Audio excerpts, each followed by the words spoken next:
on va voir ensemble comment utiliser la feuille d'ajustement.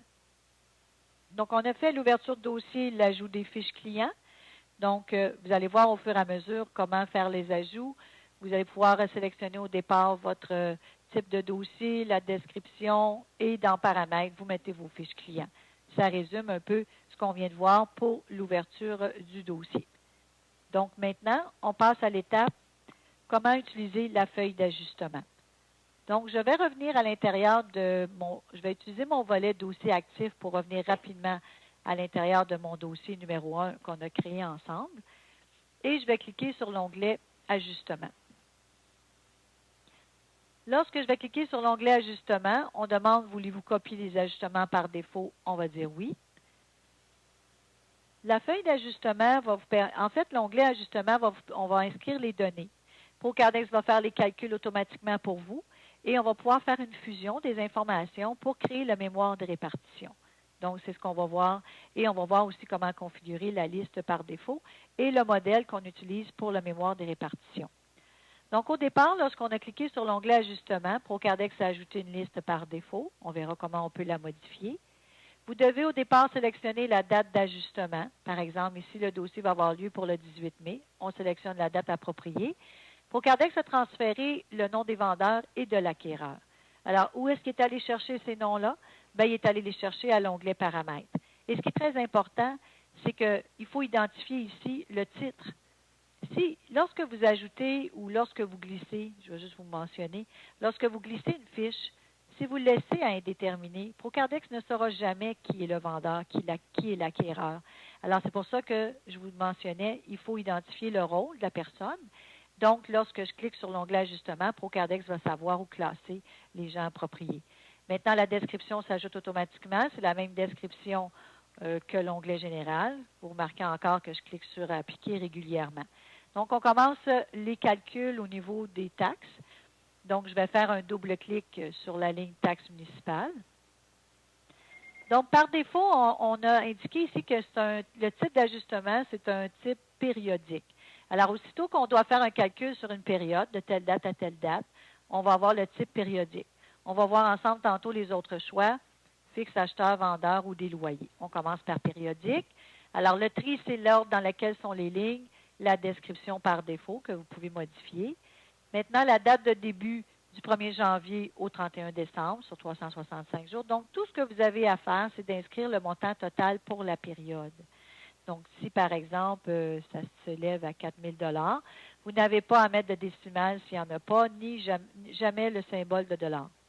Donc, en cliquant sur montant déjà payé par le vendeur avant le 18 mai, évidemment, selon la période où on est rendu dans l'année, on va indiquer ici le montant au niveau des versements qui aurait dû être fait par le vendeur.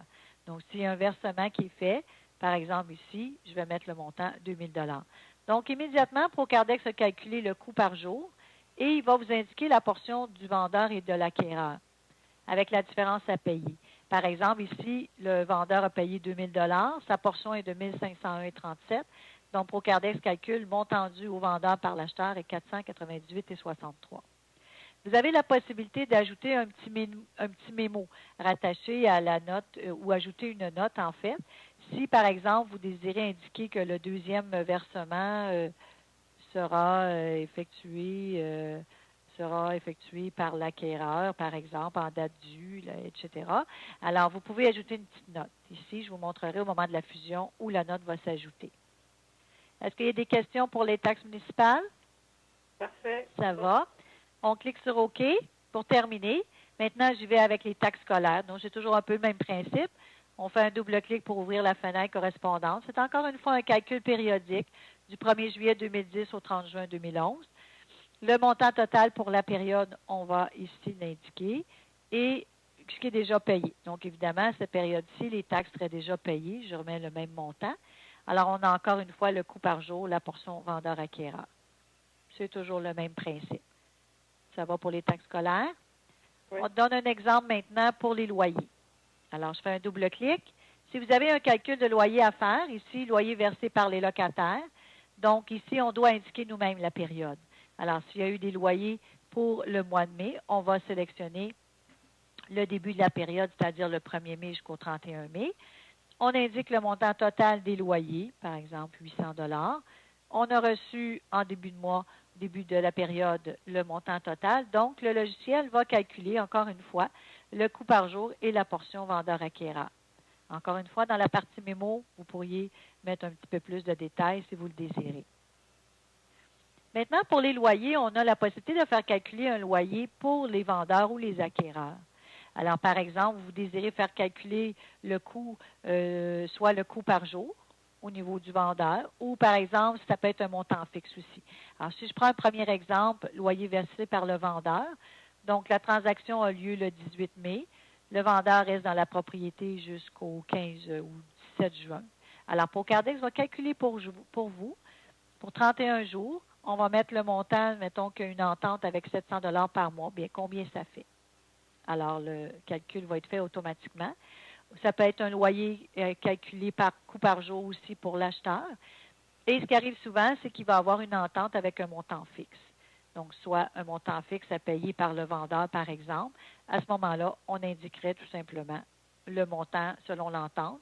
Et dans la partie mémo, on pourrait aussi mettre le détail. C'est selon le taux hypothécaire, peu importe. Là. Vous pouvez ajouter une petite note si vous le désirez.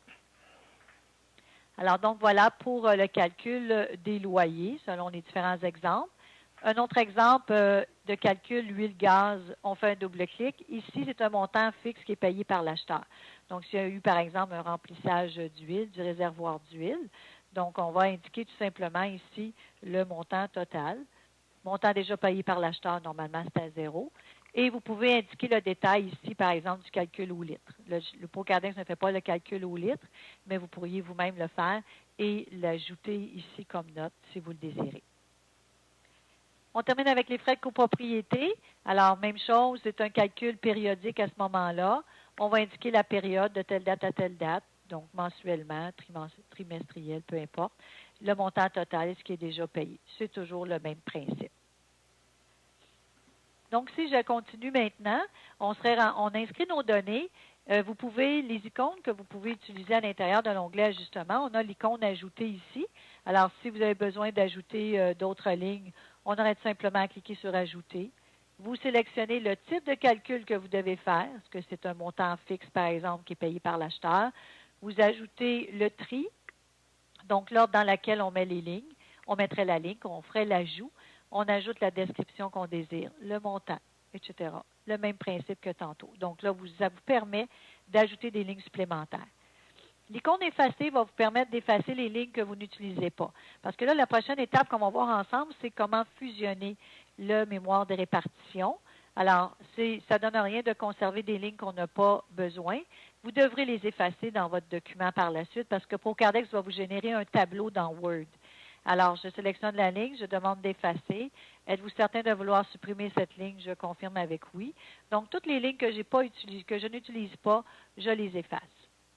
Maintenant, on est rendu à l'étape de la fusion du mémoire de répartition. Alors, je vais cliquer ici sur l'icône fusion. Pocardex vous offre un modèle par défaut. Je vous montrerai tantôt où vous pouvez le modifier. Alors, on clique sur OK.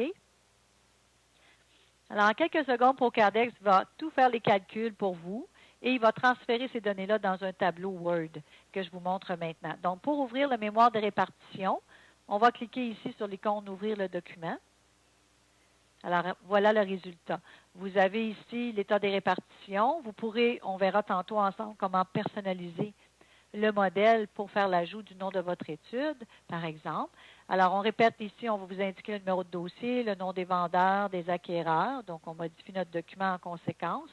Et la date d'ajustement, l'adresse et la date d'ajustement. Et là, vous avez tout le détail complet. Pocardex va mettre à l'intérieur de votre tableau tout le détail de la période, de telle date à telle date, la portion de chacun. Tout est très bien détaillé. Et vous avez ici le petit mémo ou la note que j'avais ajoutée moi-même.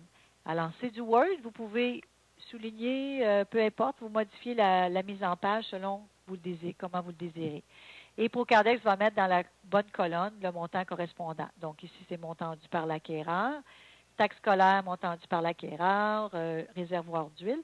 On fait le total des ajustements. Et on va faire un petit résumé ici. La somme de est due au vendeur par les acquéreurs ou selon le cas. Maintenant, vous avez le paragraphe ici qui détaille les informations. Ça aussi, vous allez pouvoir le personnaliser. Je vous montrerai aussi dans quelques instants comment personnaliser le modèle. Et on termine avec les signatures. Donc, on va à ce moment-là faire les modifications appropriées pour les signatures. Maintenant, si on visualise le document, on voit que c'est un document ici de format légal que vous pourrez remettre à votre client.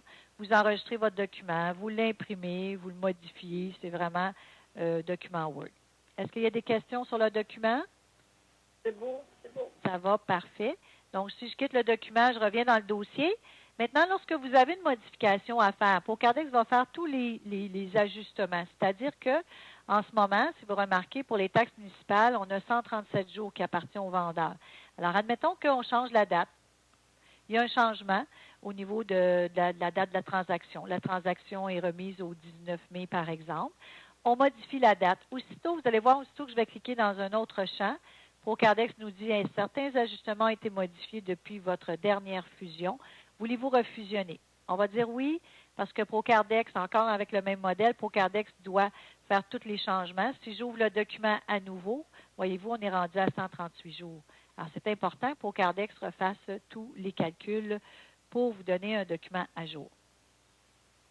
Maintenant, je vais vous montrer comment on modifie la liste par défaut. Il y a deux choses qu'on utilise par défaut à l'intérieur de l'onglet Ajustement. C'est la liste par défaut ainsi que le modèle qui nous a offert lorsqu'on a cliqué sur Fusion.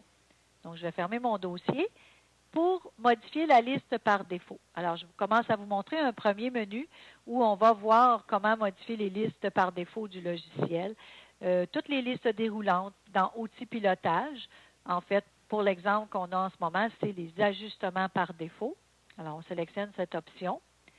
À l'intérieur de la liste par défaut, taxe municipale, par exemple, je fais un double-clic. Alors ici, on voit la configuration. Voyez-vous ici, type d'ajustement, c'est un calcul périodique. L'ordre dans lequel on veut les lignes, donc c'est à vous à décider dans quel ordre vous voulez vos lignes. La description française et la description anglaise. Alors, ceux qui ont besoin de faire un dossier en anglais, je vais vous donner un exemple tantôt, mais vous avez besoin, dans la configuration, de mettre votre description anglaise. On va indiquer les dates du 1er janvier au 31 décembre. En début d'année, il faut venir dans ce menu-là pour changer les dates à ce moment-là.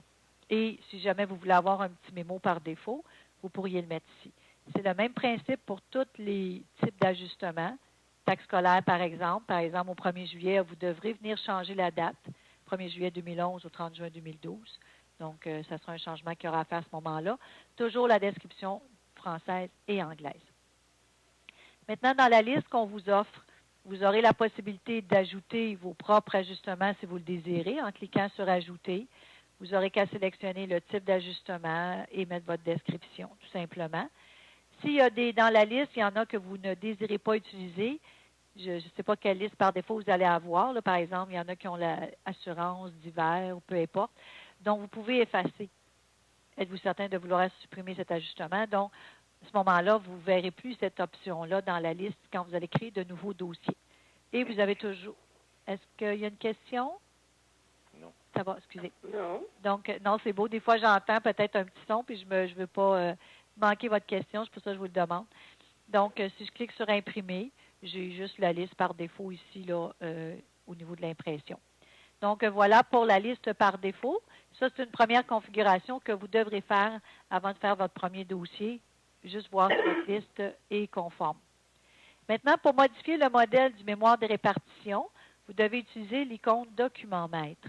Alors, je clique sur l'icône Document Maître.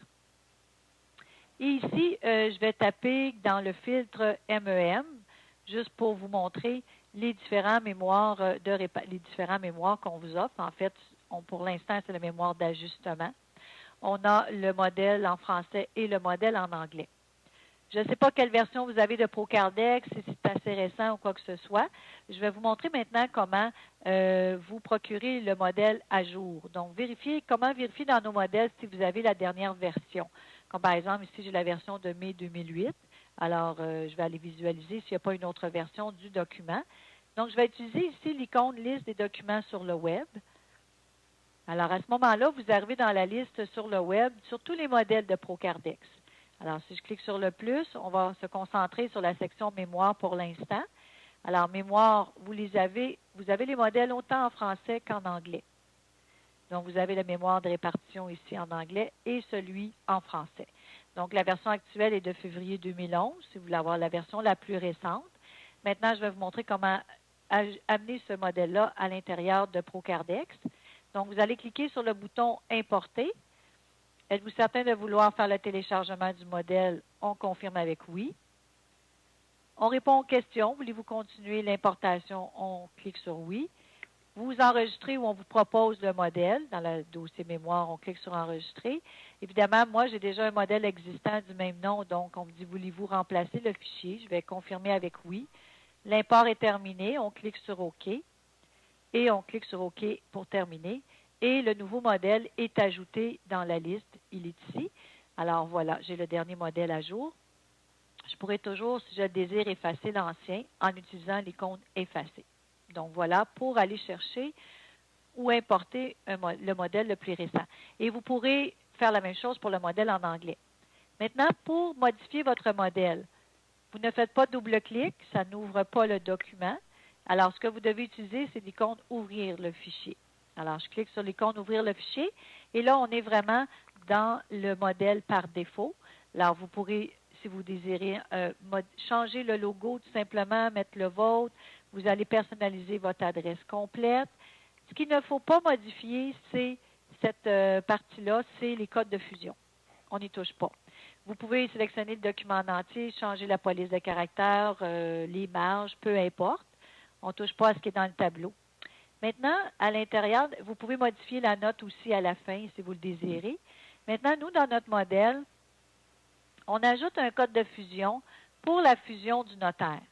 Si, par exemple, lorsqu'il y a plusieurs notaires, ça va être intéressant parce qu'on va pouvoir utiliser tout le monde le même modèle, mais Procardex va aller chercher le nom du notaire qui est dans le dossier. Mais si vous êtes toute seule, par exemple, notaire au clair, vous pourriez ajouter votre nom directement. Alors ça, c'est selon votre convenance. Même chose dans le deuxième paragraphe. Même chose pour le lieu du don-acte. S'il y a possibilité que ce soit signé à différents endroits, on a un code de fusion approprié. Mais si vous êtes, par exemple, toujours à Laval, vous pourriez l'inscrire directement si vous le désirez. Alors voilà, vous modifiez votre modèle en conséquence. Est-ce que ça va pour les modèles? Oui. Parfait. C'est la même chose pour le modèle en anglais. Si vous en avez besoin, encore une fois, vous pourrez le modifier à votre convenance. Je termine pour vous montrer comment vous pouvez utiliser le mémoire d'ajustement dans un dossier en anglais, parce que il y a quelqu'un qui me disait qu'il a besoin de dossier en anglais. Alors, je clique sur « Nouveau dossier ». Alors, au départ, on sélectionne « Dossier anglais », très important. On va ici ajouter aussi l'adresse. Je vais aller me chercher une petite adresse ici complète. Alors, voilà. Par la suite, à l'intérieur, ça vous fait un petit résumé en même temps de ce qu'on vient de voir. On ouvre notre dossier, on sélectionne, par exemple, que c'est un dossier pré-vente. Et dans mes paramètres, je vais ajouter la fiche de mon client. Alors, je vais sélectionner au hasard quelques fiches. Mon vendeur, tiens, mon acquéreur. Alors, regardez, lorsque je vais cliquer sur le bouton, lorsque je vais cliquer sur l'onglet « Ajustement », voulez-vous copier les ajustements par défaut? Je dis oui. Regardez, Procardex est allé chercher les descriptions anglaises automatiquement. Par contre, regardez, il n'y a pas de nom. Pourquoi je n'ai pas de nom? Je l'ai spécifié tantôt. Il faut absolument, à partir de l'onglet Paramètres, identifier qui sont les acquéreurs, qui sont les vendeurs. D'accord? Alors, c'est ce qui fait que Procardex va pouvoir identifier le nom des acquéreurs et vendeurs. Donc, maintenant, regardez, je clique sur l'onglet Ajustement. Les noms se sont ajoutés. Et on fera les mêmes modifications. On va sélectionner la date à laquelle va avoir lieu la transaction. On complète nos données, taxes municipales, taxes scolaires. Donc, j'accélère un petit peu juste pour vous montrer. J'aurais rentré, par exemple, ici, taxes municipales avec 3 000, 1 500. Taxes scolaires, 345, par exemple. Et, comme j'avais mentionné, je vous conseille d'effacer les lignes que vous n'avez pas besoin. La prochaine étape, c'est la fusion des informations. Je clique sur Fusion, Mais cette fois-ci, on ne fusionne pas avec le modèle français. On veut fusionner avec le modèle anglais. Donc, dans la liste déroulante, vous allez tout simplement aller chercher votre modèle anglais. On clique sur OK. C'est déjà fait pour Cardex a fusionné les informations. On clique sur l'icône Ouvrir le document et voilà, c'est fait. J'ai mon modèle en anglais et parce que j'ai défini que c'est un dossier en anglais, ProCardex va tout vous mettre la description en anglais, au complet, avec le texte approprié évidemment et les signatures à la fin. Donc voilà pour un dossier en anglais pour les types d'ajustements. Maintenant, on passe à l'utilisation de l'onglet Débours qui va vous permettre de créer votre mémoire de déboursement. Donc, lorsque je clique sur l'icône Débours, on me pose une question. Voulez-vous copier les débours par défaut? Je vais aller dire oui. Alors, je vais agrandir ma fenêtre ici. Donc, ProCardex, ce qu'il fait lorsque vous cliquez sur l'onglet Débours, il va ajouter certaines informations, par exemple, ce qu'on appelle la fiche en fidéicommis. La fiche en fidéicommis, c'est la fiche dans laquelle on va enregistrer le détail du fidéicommis. Parce que vous allez voir, votre onglet Débours vous permet de créer votre mémoire de déboursement et ça va vous permettre de préparer votre fidéicommis. Donc, la préparation de vos reçus et de vos chèques. Donc, ici, on doit identifier dans quelle fiche on veut enregistrer notre fidéicommis. Donc, si maintenant je cliquais, je faisais un double clic pour accéder à la fiche de Mme Bernier ici. Donc, ProCardex ouvre automatiquement la fiche et il m'amène à l'onglet fidéicommis.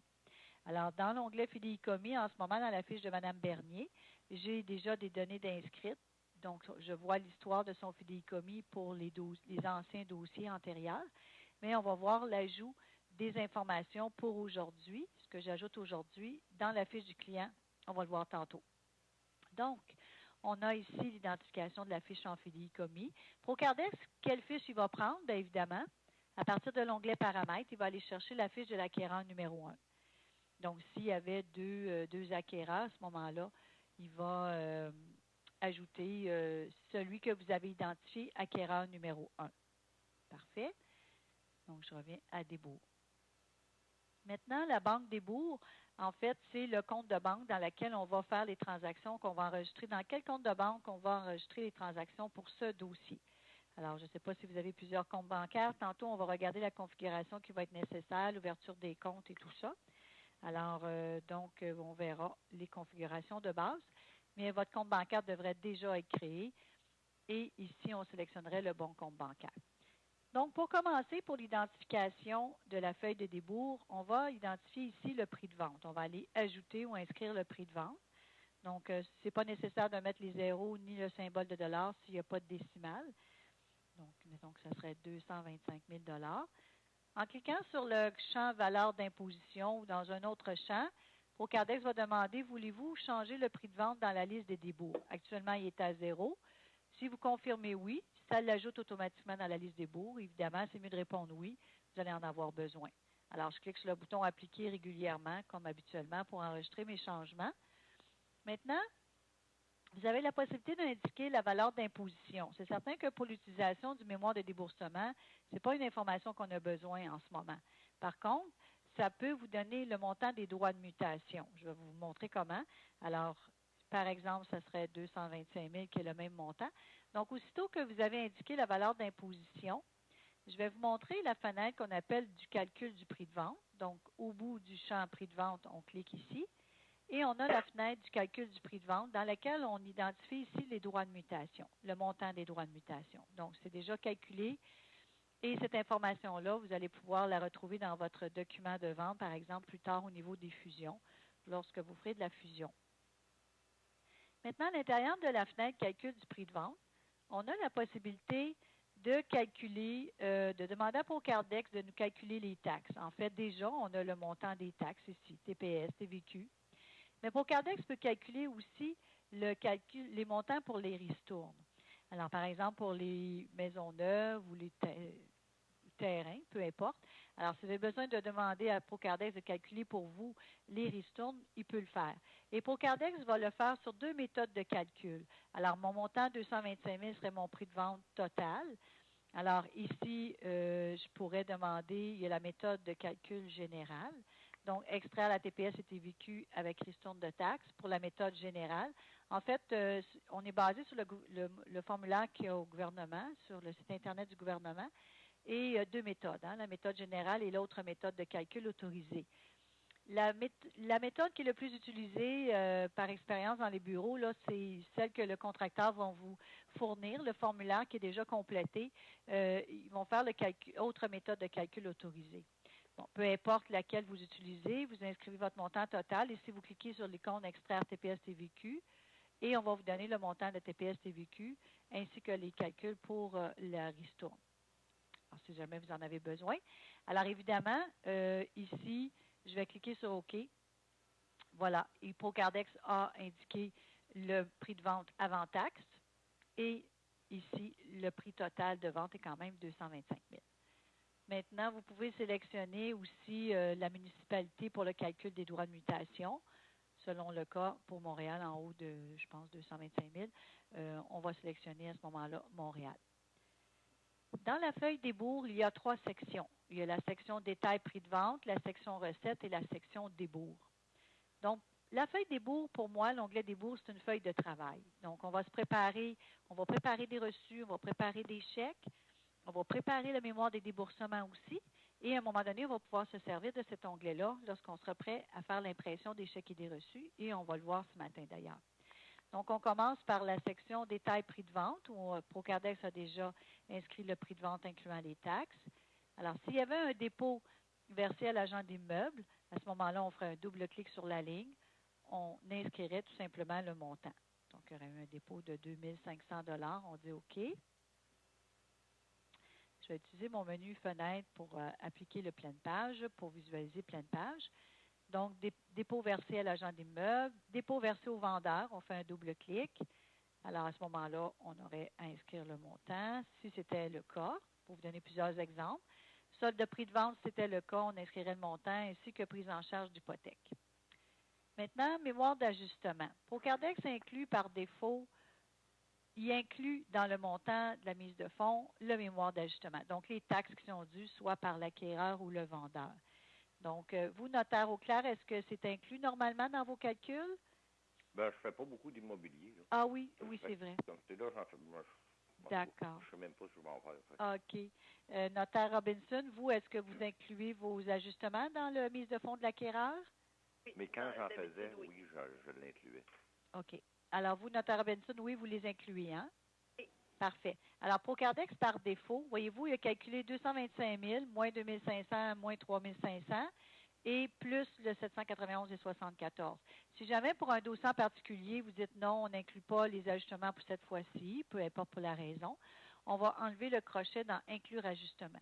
Donc, vous enlevez la ligne et voilà, sinon, on va l'ajouter. Voyez-vous, le calcul est automatiquement fait. 219 000, sinon, on inclut les ajustements, on va ajouter ce montant-là au total. Alors, voilà pour la détermination du détail du prix de vente. On continue maintenant dans la section recettes. Dans la section... Oui? On a une question ici. Allez-y. Quand vous mentionnez le montant qui est dû à l'agent d'immeuble, est-ce qu'on peut marquer comme, je sais pas, Remax ou si c'est juste ce texte-là qui va là? Est-ce qu'on a un choix? OK. Alors, bonne question, Mme Rousseau. En fait, ici, Mme Rousseau, on va indiquer le montant. Ça, c'est juste la section pour les calculs. Un petit peu plus bas, là, on va faire le chèque pour la commission agent d'immeuble. Okay. Et là, c'est là qu'on va indiquer le courtier. Ah, OK, c'est beau. Ça va aller? Pas de problème. Alors, voilà, cette partie-là, c'est vraiment la partie où on détermine sur quel montant on va se baser pour calculer nos débours, en fait. Donc, la section recettes, je vais vous parler de la colonne différence. La colonne différence est très importante. On va prendre le montant en fait, le montant qu'on doit recevoir au nom de l'acquéreur, qui est le montant ici. Et dans la section des baux, on répète le même montant, qui est le montant qu'on va distribuer au nom du vendeur. Donc, on va travailler avec ce montant-là au fur et à mesure. Donc, on commence par la section recettes, qui est la section de la transaction des acheteurs. Donc, on commence par la première ligne ici, déboursé hypothécaire. Alors, je fais un double clic. Donc, ici, j'ai un reçu devant moi. Donc, un reçu que je vais compléter. C'est vraiment une préparation d'un reçu. Le reçu ne sera pas officiel tant qu'il n'y aura pas de numéro et tant qu'il ne s'imprimera pas. Donc, il n'y aura pas de numéro tant qu'on ne l'imprimera pas. On va voir cette étape-là tantôt. Donc, au lieu d'aller inscrire le montant du déboursé hypothécaire dans un document Word quelconque, à ce moment-là, ben nous, on le met dans un reçu et vous allez voir, on va construire le document mémoire de déboursement avec ça. Donc, je ne mets pas de numéro de reçu, je ne mets pas de numéro de dossier. Au niveau de la date non plus. En fait, le dossier, pardon, il est déjà là. La date, on ne va pas l'inscrire pour l'instant. On inscrit tout simplement le montant du déboursé hypothécaire. Donc, mettons 195 500. On va spécifier la provenance. Alors, vous devez sélectionner absolument la provenance, donc virement, transfert, traite bancaire, peu importe. Le tri, c'est l'ordre dans lequel on place, qui sont placées les lignes. Et encore une fois, vous allez pouvoir ici sélectionner français ou anglais. Alors, si jamais la fiche de Mme Bernier avait déjà été en anglais, Procardex l'aurait sélectionné par défaut. Mais si on avait oublié ou quoi que ce soit, on peut toujours le sélectionner. Le reçu est fait au nom de l'acquéreur principal. S'il y avait 2 personnes, Procardex aurait ajouté virgule avec l'acquéreur numéro 2 automatiquement. On fait les reçus au nom de l'acquéreur. Maintenant, pour le détail dans l'objet déboursé hypothécaire, la Chambre des notaires, ici déboursé hypothécaire, pardon, ici de banque, on a dit notre créancier pour le prêt tantôt, c'était Banque Toronto-Dominion. Hein? Alors, Toronto-Dominion. Alors, on inscrit le nom de la banque ou la référence, peu importe. Et la Chambre des notaires propose et demande, lorsqu'ils font des inspections, là, que tous les reçus, les chèques, qu'il y ait l'identification de l'adresse complète. Alors, pour l'identification de l'adresse, au lieu de l'écrire moi-même, risquer de faire une erreur, je vais me servir de mon dossier, je vais revenir à l'onglet général et je vais utiliser le copier-coller. Donc, je sélectionne la ligne, j'utilise le bouton droit de la souris, vous avez les icônes comme vous êtes habitué de le faire. Je clique sur copier.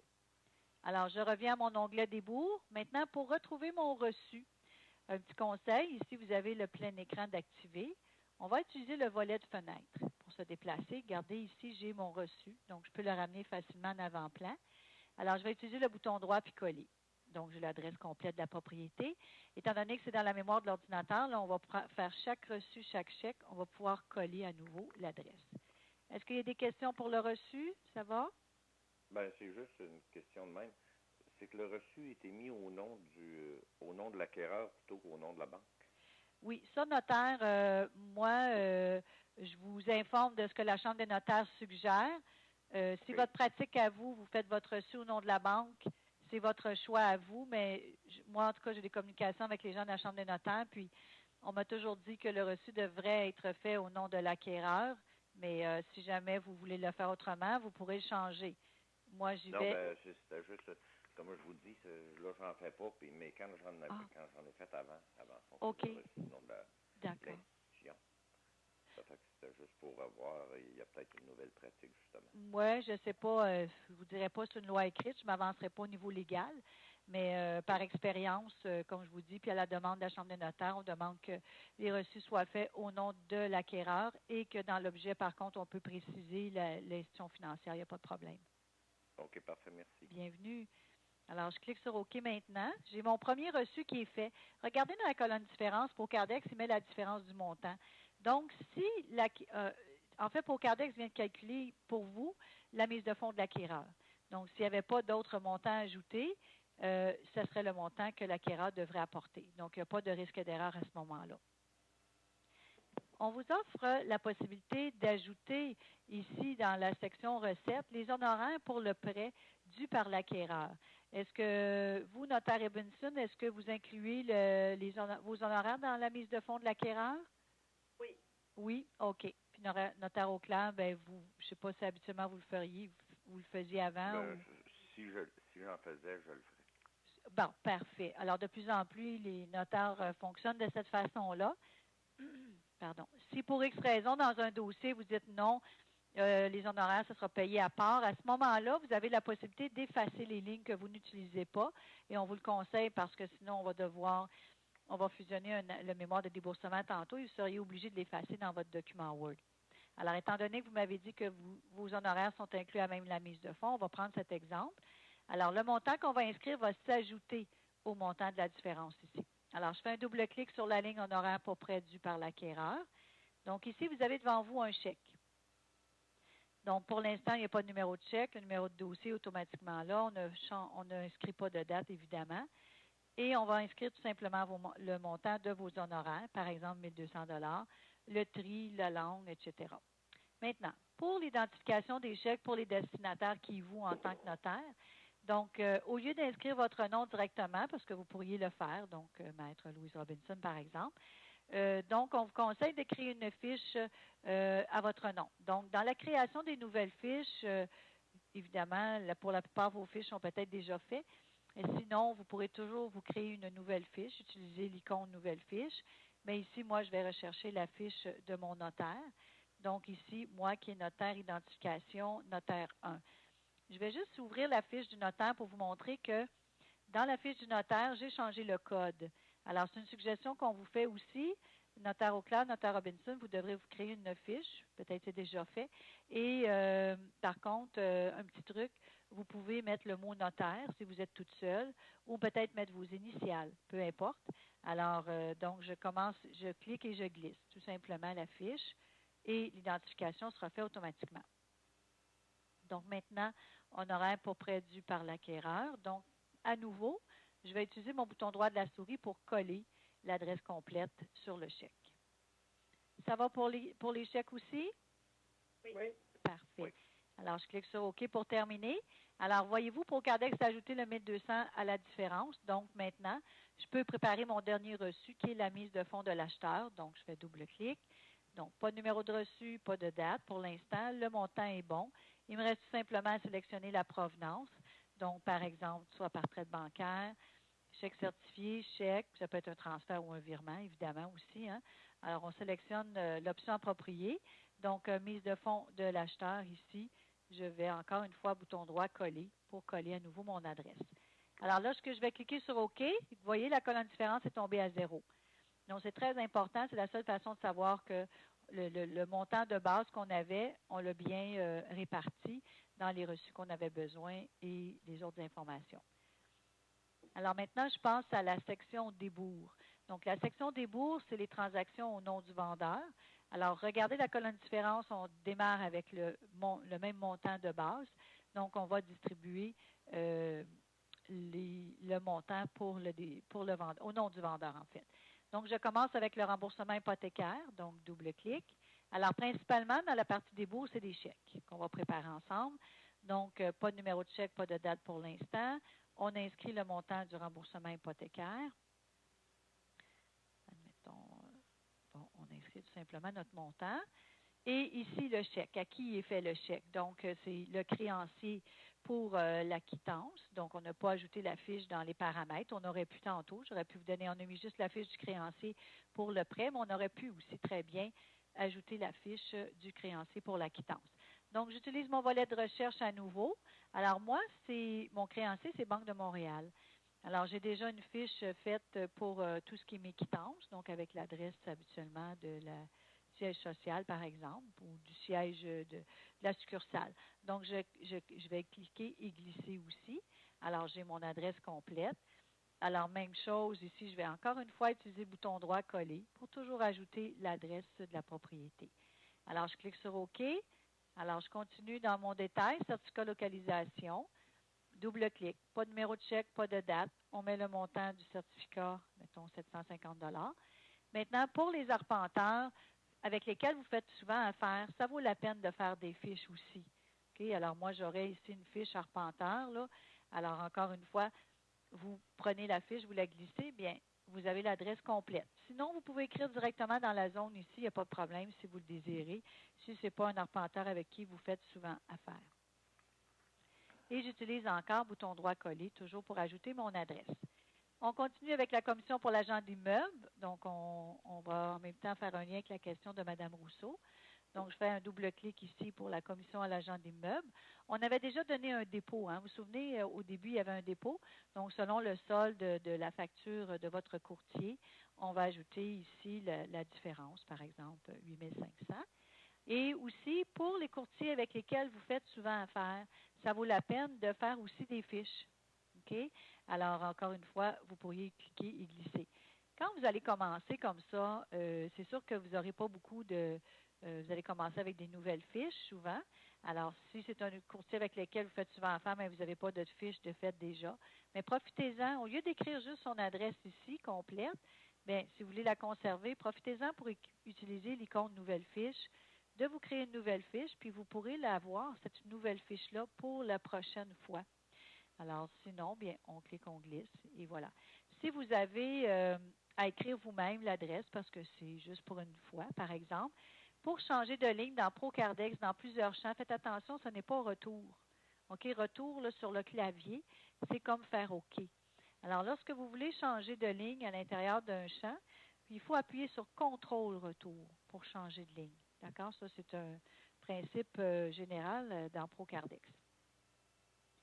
Donc, voilà, on continue ici. Voyez-vous, votre colonne de différence change, elle diminue au fur et à mesure qu'on va créer les différents chèques. On y va maintenant pour les honoraires pour la quittance pour le notaire. Donc, je fais double-clic. À nouveau, j'ai un chèque, donc pas de numéro de chèque, pas de date. On met le montant des honoraires, donc 625.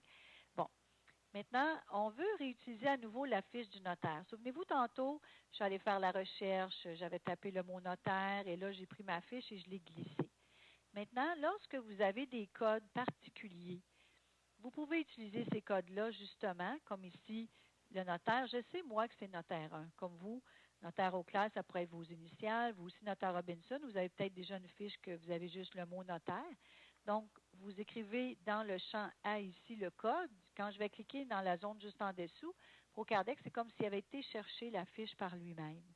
Alors, c'est là que c'est pratique, l'utilisation des codes particuliers. Alors, je vais encore utiliser le bouton droit coller. Je clique sur OK. Et voilà. Maintenant, on va parler de la disposition du solde au vendeur. Le solde au vendeur, il y a plusieurs façons d'en disposer. En fait, il y a plusieurs exemples que je vais vous donner. On pourrait avoir un seul chèque qui terminerait ici le solde au vendeur, 24 329,96. ProCardex calcule pour vous la différence. Maintenant, si je fais double-clic, à l'intérieur du chèque pour le vendeur, c'est soit on lui donne un chèque directement, mais aussi, à cause des délais de compensation, on pourrait pouvoir avoir besoin de faire un transfert ou un virement dans un autre compte de notaire. Alors, de caisse à caisse, ça se fait. Donc, de plus en plus, il y en a qui le font. Donc, à ce moment-là, il ne faut pas générer de chèque. Ce n'est pas un chèque qu'on va imprimer. Donc, vous devez spécifier si c'est un transfert ou un virement. Et si vous avez besoin aussi d'acheter une traite bancaire, de faire une traite bancaire, bien, vous sélectionnez l'option traite. À ce moment-là, ProCardex ne générera pas de chèque. Vous pourrez imprimer une copie sur papier blanc, par exemple, puis pouvoir l'amener avec vous. Alors, ça, c'est le premier exemple qu'on peut disposer du solde au vendeur. Maintenant, d'autres exemples. Ici, on a une ligne qui s'appelle retenue. Est-ce que vous en faites des fois des retenues, vous, Maître Robinson? Oui. Oui. Notaire Auclair, c'est quelque chose aussi que vous avez peut-être fait déjà? J'ai déjà fait ça, oui. Oui, OK. Alors là, je vais vous expliquer dans ProCardex comment faire une retenue. Alors, à partir de l'onglet Débouts, vous allez voir quand je vais faire un double-clic sur la ligne retenue. Excusez. Alors, ce n'est pas une fenêtre de chèque ni une fenêtre de reçu. Il faut pas, on ne prépare pas un chèque, même si c'est plus tard qu'on va peut-être remettre ce montant-là. Alors, on a ce qu'on appelle ici une fenêtre de transfert. Alors, les transferts sont très importants. Alors, ça veut dire qu'on va transférer ce montant-là temporairement dans la fiche de l'acquéreur en attente. Et plus tard, on va remettre le montant final soit au vendeur, évidemment, ou à une autre personne. Maintenant, pour l'identification du dossier, c'est bien le dossier numéro 1 ou dossier numéro 1. On ne met pas la date pour l'instant. On indique le montant de la retenue. Mettons que ça sera une retenue de... Pardon, excusez, j'ai appuyé sur une mauvaise touche. Donc, mettons que c'est une retenue de 1 500 $. Alors, ici, on va identifier retenu, l'objet, je vais marquer ici retenu pour quittance. Admettons. Toujours en identifiant mon adresse. Maintenant, ici, où je vais conserver l'argent. Moi, je vous fais la suggestion de ce que la Chambre des notaires demande. En fait, propose plutôt, je dirais. Alors, la Chambre des notaires propose que la retenue soit conservée dans la fiche de l'acquéreur. Puis ça, c'est pour éviter des recherches, trop de recherches, pour que ce soit plus facile de retrouver vos dossiers. Vous savez, si quelqu'un de nouveau arrive dans le bureau ou un inspecteur arrive et dit ben, je vais avoir le solde de la fiche de Mme Bernier, qui est l'acquéreur principal. Si j'ai mis le montant, si je mets la fiche du vendeur ici, l'argent va être dans la fiche du vendeur. C'est correct aussi, sauf qu'on a un petit peu plus de recherche à faire. Alors, la Chambre des notaires propose que le montant soit conservé dans la fiche de l'acquéreur. Donc, soit que je fais la recherche, je glisse ma fiche, je peux taper mon code, je le vois en haut ici, donc pourquoi pas. Donc, c'est un autre petit truc ici, je l'écris. Et voilà, c'est complet, retenu pour quittance. Alors, je dis OK ici.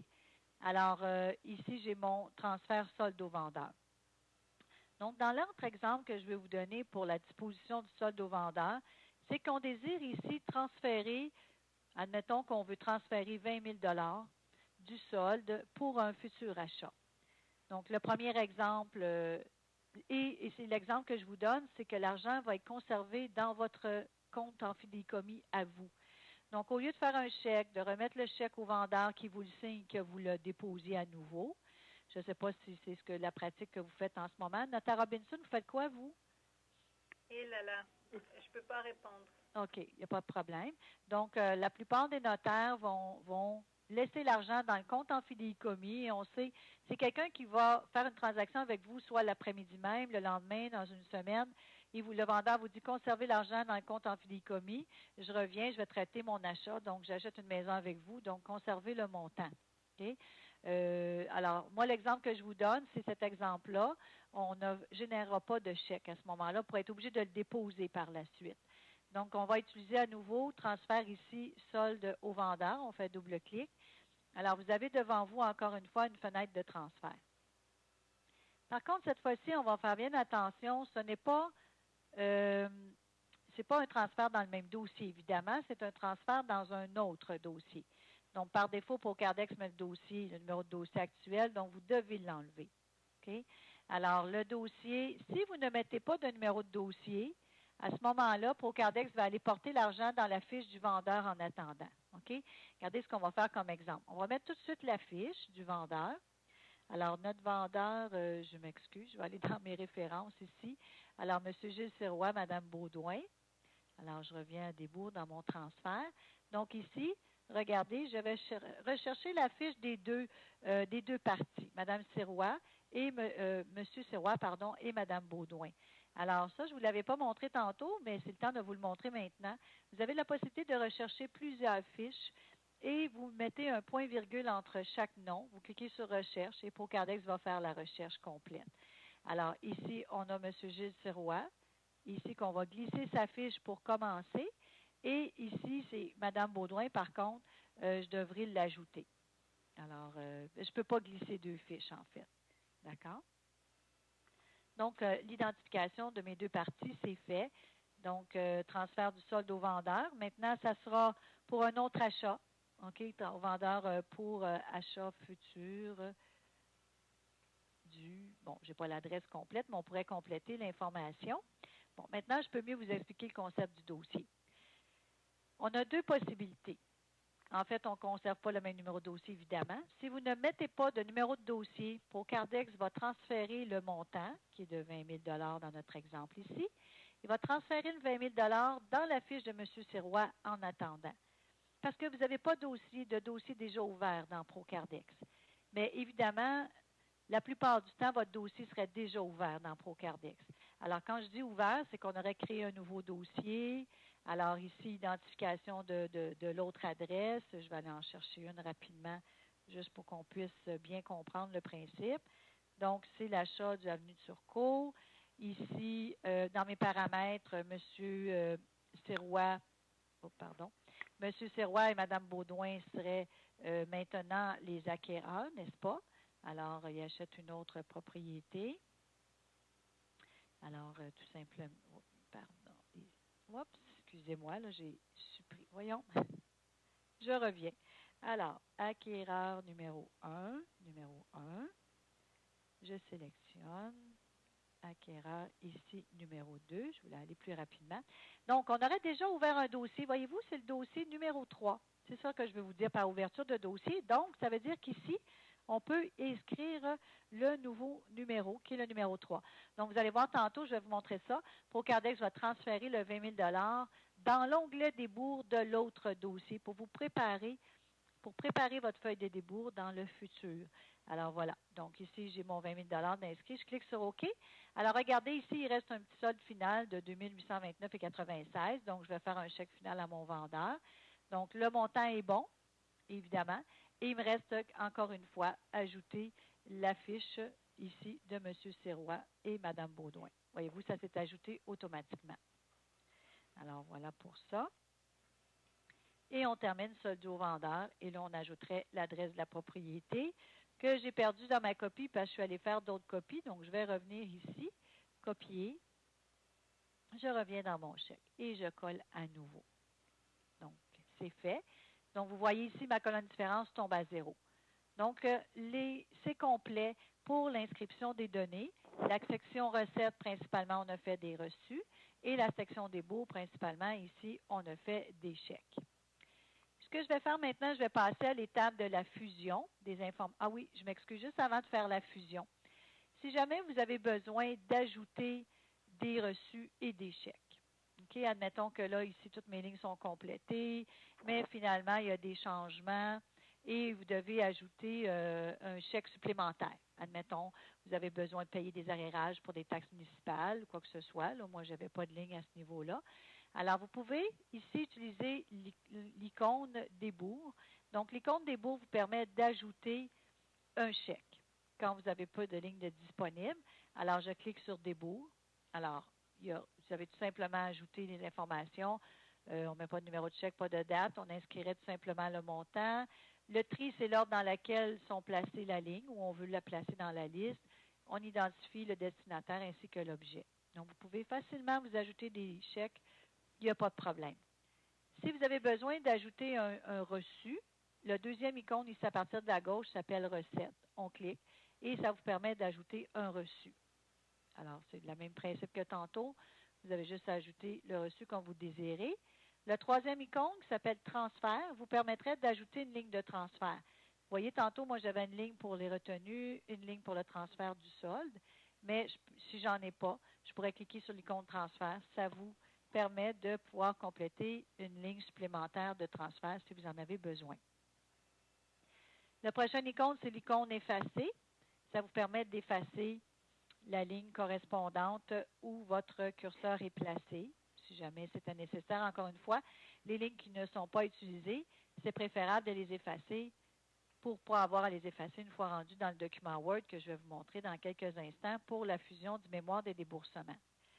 Avant de passer à la fusion, je vais vous expliquer un concept important et lorsque vous faites des ajouts, on va voir ce qui se passe. Je vous explique. Dans la section recettes, c'est les transactions qui sont principalement au nom de l'acheteur. Et dans cette section-là, on va principalement faire des reçus. Alors donc, les reçus vont toujours, par défaut, s'afficher dans la section recettes à cause de cette situation. Donc, si je fais double-clic ici, voyez-vous, ça, vous avez un reçu devant vous. Je vais vous montrer une option qu'on n'a pas parlé à date ici qui s'appelle « Afficher dans des bourgs ». Si vous remarquez, on n'a pas de crochet vis-à-vis. On n'affiche pas les reçus dans des bourgs. On affiche les sections dans Recettes. Et pour Cardex, c'est qu'un reçu, ça va dans la section Recettes.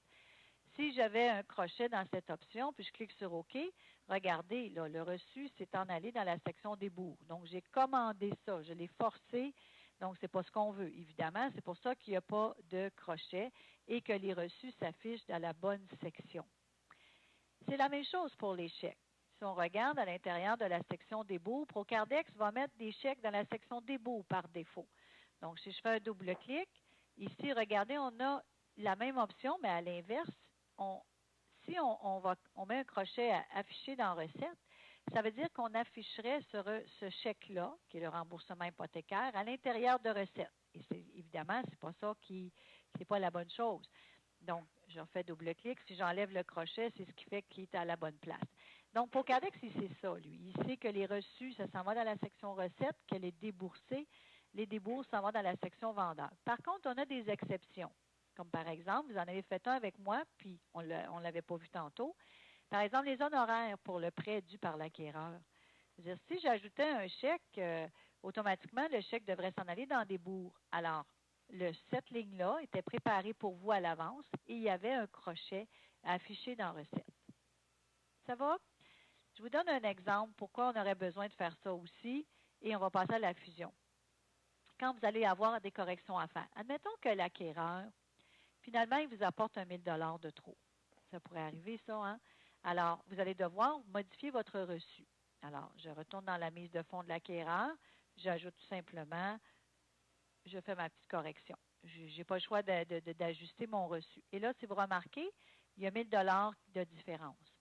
Alors, je dois remettre 1 000 $ à mon acheteur. Voyez-vous? Alors, c'est là que vous allez avoir besoin des fois d'ajouter des lignes. Donc, je clique sur l'icône des bourgs. J'ajoute une ligne. Alors, cette fois-ci, ici, je vais indiquer mon montant, 1 000 $. Et là, ici, le tri est à 0. Si vous le laissez à 0, il va se placer sur la première ligne, au-dessus de la ligne numéro 1, qui est la ligne déboursée hypothécaire. Juste pour vous dire que chaque transaction a un numéro. Donc, quand j'ajoute une ligne, voyez-vous la ligne 1, 2, donc je vais placer par exemple à la ligne numéro 3. Et le chèque il est au nom de l'acquéreur. Hein? C'est un trop perçu. Donc, j'ai inscrit son code ici, tout simplement. Puis, je vais inscrire le sujet. Alors, trop perçu ici. Toujours, je me souviens plus si j'ai la bonne adresse de coller. Oui. Alors, voilà. Donc, j'ai ajouté mon chèque. Maintenant, je vais cliquer sur OK. Regardez comment ça se fait que je ne balance pas dans la colonne différence. Et en plus, c'est rendu que je ne balance pas dans la colonne différence au niveau des débours. Est-ce que quelqu'un peut me dire qu'est-ce qui est arrivé? On avait du coché? Oui. Oui, excellent. Alors, si je reviens au chèque de débours, regardez, j'ai oublié de cocher. C'est en plein ça. Alors, si jamais ça vous arrivait, vous allez vous en apercevoir. On doit cocher afficher dans recette. On dit OK.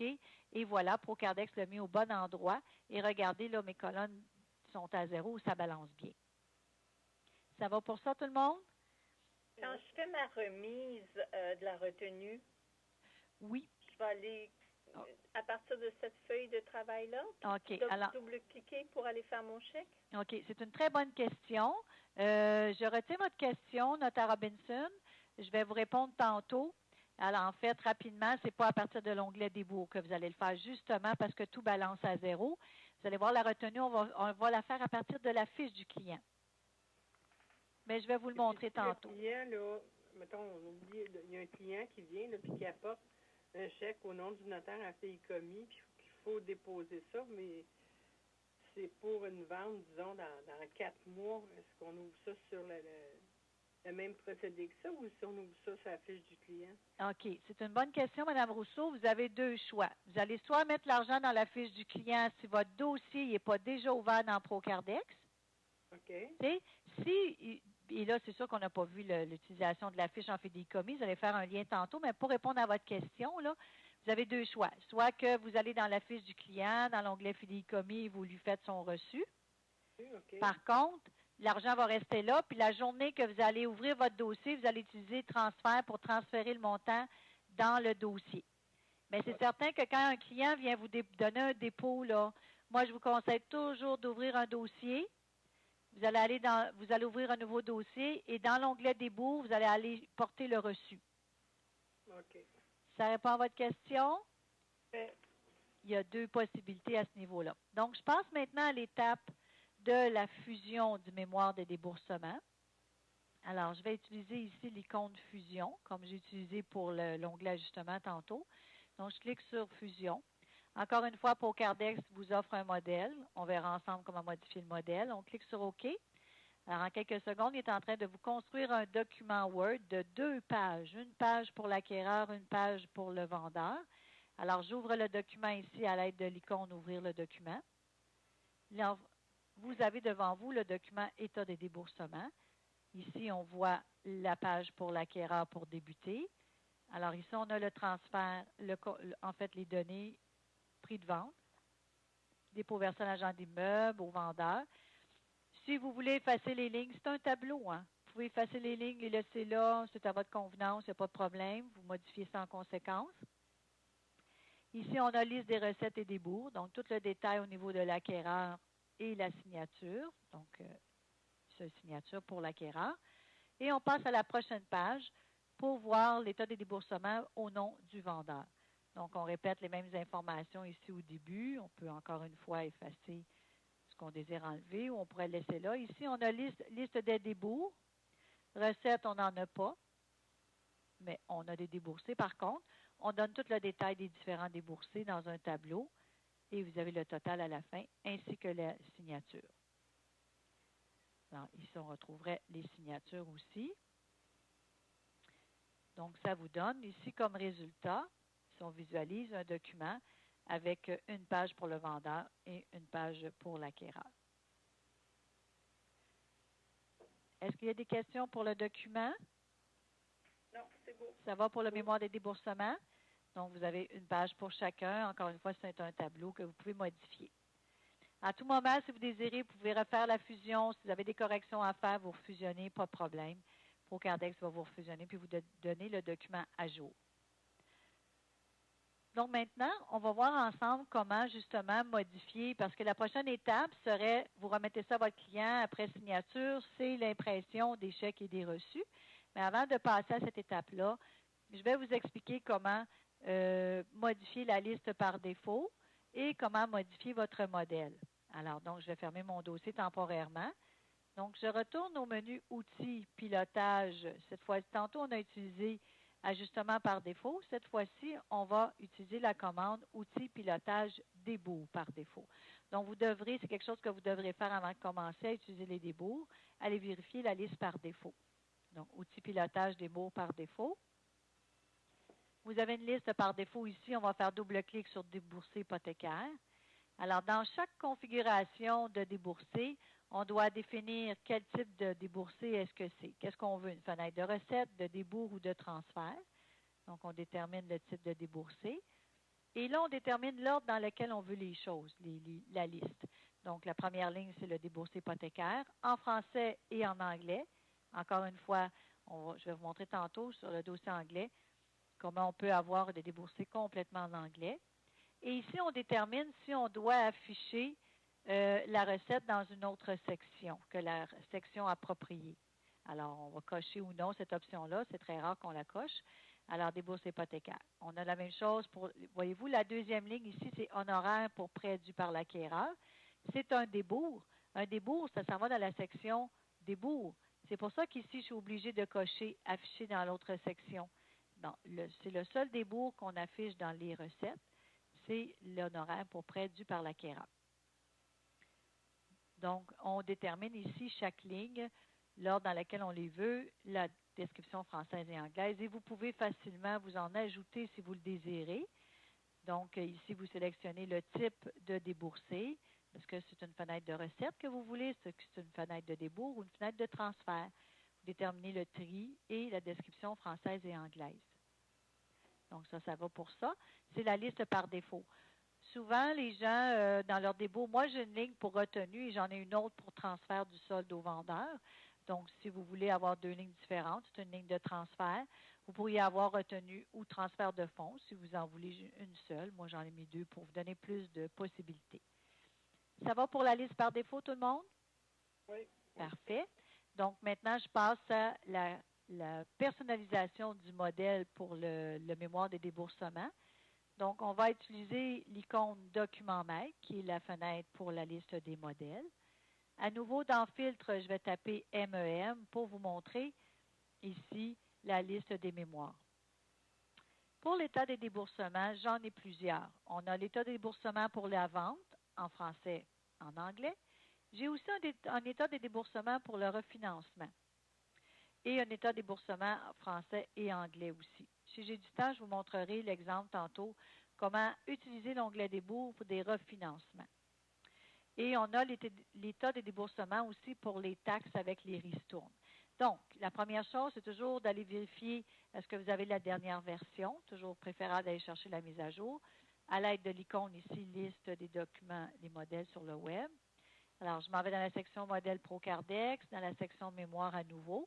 Encore une fois, on a les modèles autant en français qu'en anglais. Donc, vous avez ici état des déboursements pour la vente, le refinancement et celui avec vente avec taxes et ristournes. Donc, pour le télécharger, c'est le même, je m'excuse. Pour le télécharger, c'est le même principe. On le sélectionne, on clique sur le bouton Importer, on dit oui, on continue, on répond oui pour continuer à télécharger. On enregistre ou Procardex nous le suggère. On termine avec OK et OK pour terminer. Donc, le document, il s'est ajouté ici, c'est ma dernière version. Pour modifier le modèle, c'est la même chose que dans le mémoire d'ajustement. on va cliquer ici sur l'icône « Ouvrir le fichier » et là, vous êtes dans le modèle. Alors, encore une fois, vous pouvez changer le logo si vous le désirez. Il y a moins de choses à modifier ici. La police de caractère, la mise en forme, on fait attention pour ne pas toucher à ces codes ici parce que ce sont des codes de fusion. Mais tout le texte qui est autour, vous pouvez le modifier. La petite phrase à la fin, le lieu du don taxe, si vous aimez mieux mettre, ajouter par exemple juste à Laval, par exemple. Donc, c'est la page du vendeur et de l'acquéreur. Donc, vous faites vos modifications du modèle. On a aussi un modèle en anglais, évidemment, aussi que vous pouvez modifier sans problème. On a un modèle pour la mémoire pour des refinancements. Le refinancement, on va utiliser l'onglet débours dans la section recettes et débours. Et là, vous allez avoir une page seulement pour tout le détail des déboursés, fait au nom du débiteur. Donc, vous pourrez regarder ça. Et on a aussi un modèle vente avec taxes et ristournes. Vous souvenez-vous, tantôt dans notre dossier, ce que je vais faire, je vais revenir en dossier actif pour revenir dans notre dossier qu'on a fait ensemble. Donc, ici, dans mon onglet débours, tantôt, j'avais ici un montant avant taxe. Ici, on avait spécifié qu'on avait les taxes, les ristournes. Pourtant, si vous remarquez dans le modèle par défaut que j'ai utilisé, la mention des taxes n'est pas là. Mais j'ai construit un modèle que vous pourriez utiliser justement si vous voulez avoir la mention sur votre feuille de débours. Alors, à ce moment-là, quand vous avez cliqué sur Fusion, vous allez chercher votre modèle approprié. Voyez-vous, je vais prendre ici le modèle Mémoire Taxe Ristourne. Je clique sur OK. Alors, vous allez voir, oups, je m'excuse, je ne suis pas tombée sur le bon onglet. Je reviens ici. Alors, débours, je vais demander de fusionner. Je m'excuse, je vais l'ouvrir. Il devrait l'avoir fusionné. Alors, je reviens. Alors, si je déroule l'écran, regardez. Voyez-vous, prix de vente avant taxe, TPS, TVQ et les ristournes. Donc là, c'est un petit peu plus détaillé. Même chose pour la page du vendeur. Donc voilà, si vous désirez utiliser ce type de document pour avoir le détail des taxes et des ristournes. Si, maintenant, je vais actualiser, c'était notre dossier numéro 2 qui était en anglais, oui. Alors, pour les dossiers en anglais, voyez-vous, ça vous fait un petit résumé en même temps. Je m'en vais à l'onglet débours. Je lui dis oui pour copier les débours par défaut. Je vais agrandir ma fenêtre. J'inscris tout simplement le montant de ma vente, la valeur d'imposition à nouveau.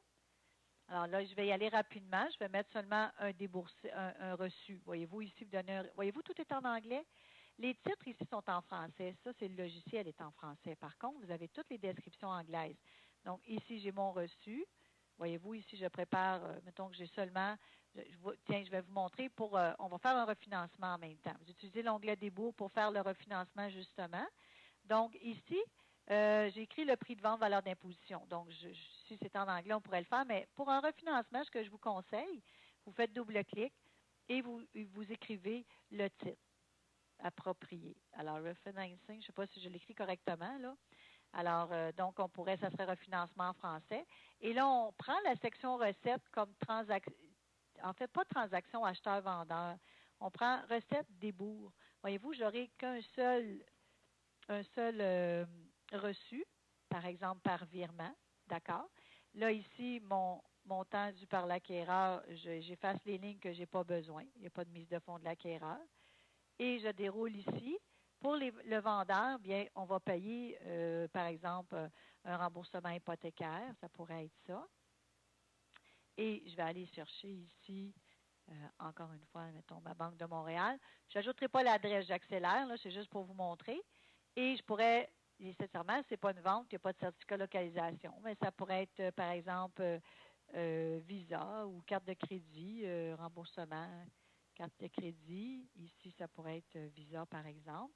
Bon, je ne l'ai pas écrit en anglais, excusez-moi, mais mettons le remboursement avec le montant. Voyez-vous? Encore une fois, ici, les lignes que je n'utilise pas, je les efface. Alors, les honoraires du notaire, évidemment, il y en aurait. Alors, ici, j'utilise encore mon notaire ici. Alors, c'est tout ce que j'ai besoin dans mon dossier. Donc, j'efface les lignes que je n'ai pas besoin, tout simplement. Et ici, par exemple, ça serait le solde dû au débiteur. Alors, mon débiteur ici qui est Louis Gendron. Donc, 01, alors tout de... C'est debtor, hein, si je ne me trompe pas? C'est ça. Je suis peut-être pas trop bonne. Alors voilà.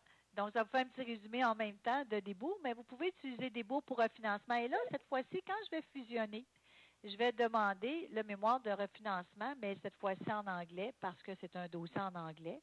Ça vous donne un exemple en même temps. Et dans débours, je reviens ici pour ouvrir le document. Donc, voyez-vous, ici, j'ai un document seulement d'une page, avec tout est en anglais aussi. Alors, évidemment, j'avais mis du français dans mes fiches, mais au moins, ça vous donne un exemple. Ça va pour le dossier en anglais? Oui. Parfait. Donc, maintenant, on est rendu à l'étape de l'impression des chèques et des reçus. Alors, je reviens à mon dossier numéro 1 et je reviens à débours. Donc, j'agrandis pleine page ici. Alors, donc, ici, on retrouve notre dossier qu'on a créé ensemble. On avait déjà fait la fusion. On a rencontré les clients. On est rendu à l'étape de l'impression des chèques et des reçus. Alors, je vais commencer par l'impression des reçus. Donc, ce qui est très important, c'est que vous devez ajouter la date à laquelle vous avez reçu les montants, par exemple le déboursé hypothécaire. Donc, je vais faire un double-clic sur la ligne du reçu du déboursé hypothécaire et ici, je vais mentionner la date. Évidemment, pour faire un petit peu plus véridique par rapport à ce qu'on fait aujourd'hui, notons que la transaction aurait eu lieu hier, pas hier, hein, c'était dimanche, ça a eu lieu vendredi. Vous imprimez aujourd'hui vos reçus et vos chèques et la transaction a eu lieu vendredi. Donc, on sélectionnerait par exemple le 6 mai. Et là, vous avez la possibilité d'imprimer tout de suite votre reçu si vous le désirez en cliquant sur l'icône imprimée ici.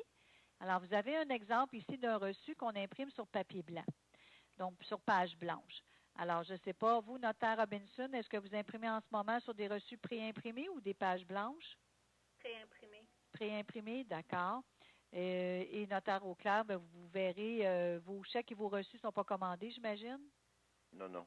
C'est ça. Alors, vous aurez le choix, notaire, de décider si vous voulez imprimer sur des pages blanches ou sur des reçus préimprimés. Alors, les pages blanches, pour Cardex imprime le logo de la Chambre des notaires, le nom du notaire. Alors, vous avez le reçu original plus 2 parties pour le duplicata. Donc, je clique sur Fermer. Alors, j'ai imprimé mon premier reçu. Par la suite, j'aurai mon reçu pour la mise de fonds de l'acquéreur. Donc, même chose, je fais double-clic. Cette fois-ci, je sélectionne encore une fois, mettons que j'ai reçu le montant le vendredi le 6 mai. Même chose, je peux demander d'imprimer et j'aurai qu'à demander d'imprimer dans les procédures habituelles. Ça va pour l'impression d'un reçu? Oui. Maintenant, là, j'ai imprimé un reçu à la fois. Et pour Cardex, automatiquement, si vous regardez toute la colonne pièce, a donné un numéro pour chaque reçu. On verra tantôt les configurations que vous allez avoir besoin. Mais j'aurais pu inscrire mes dates et ne pas imprimer mes reçus un par un. Dans le fond, ce que je veux vous montrer, c'est comment vous pouvez imprimer les deux reçus en même temps. Alors, vous avez en bas ici la petite imprimante, l'icône de l'impression. On clique sur l'icône et vous auriez pu demander d'imprimer tous les reçus. On aurait pu faire cette fonction-là aussi. Mais étant donné que j'étais déjà dans la fenêtre, souvent les gens vont trouver ça plus pratique. Une fois que la date est inscrite, on clique sur imprimer, puis voilà, c'est fait. Si vous avez besoin de réimprimer un reçu, alors il y a deux procédures différentes. Si c'est des reçus sur papier blanc, premier exemple pour ceux qui auraient des reçus sur papier blanc, vous avez la possibilité de conserver le même numéro.